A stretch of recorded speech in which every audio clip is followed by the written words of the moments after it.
This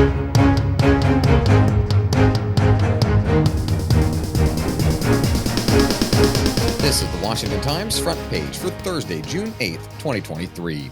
Thanks for joining us. I'm George Gerbo. House Speaker Kevin McCarthy was forced to send lawmakers home for the weekend after conservative hardliners paralyzed the chamber in protest over his debt limit deal. Harris Alec reports the decision came after McCarthy was unable to muster sufficient Republican votes to bring a slew of GOP initiatives to the floor. McCarthy kept the chamber in recess all of Wednesday as behind-the-scenes negotiations continued with 11 conservative holdouts allied with the House Freedom Caucus. The rebels are upset over McCarthy's deal with President Biden to raise the debt limit and the tactics used to pass it last week. McCarthy said that time away from Washington would help ease tensions between Republican leadership and Freedom Caucus members.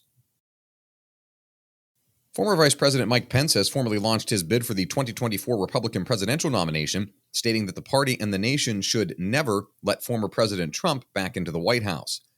Seth McLaughlin reports Pence said Trump scored conservative wins as president but started to lose his way as he pressured his vice president to overstep constitutional authority and refused to certify President Biden's 2020 election victory. Pence's bid brings a Robin versus Batman storyline to a race that will test whether voters have an appetite for his push for more civility in politics and for the GOP to return to classical conservatism. Police data shows the District of Columbia has recorded 100 homicides at its earliest date in 2 decades.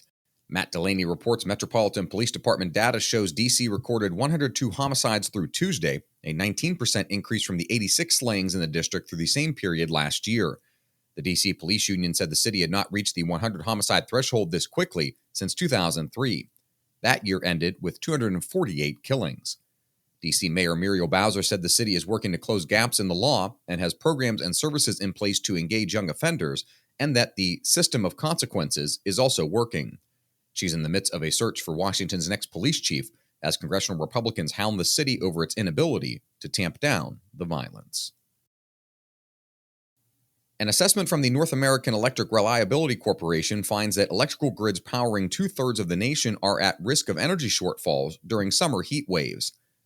Susan Ferriccio reports officials with the group warned Congress that the threat will likely worsen unless the U.S. recalibrates its effort to transform the nation's power grid to renewable energy by focusing on reliability. The group said coal and gas-fired power plants in 23 states will likely limit hours of operation this year to install equipment that controls emissions. That could lead to supply shortages during extreme heat events.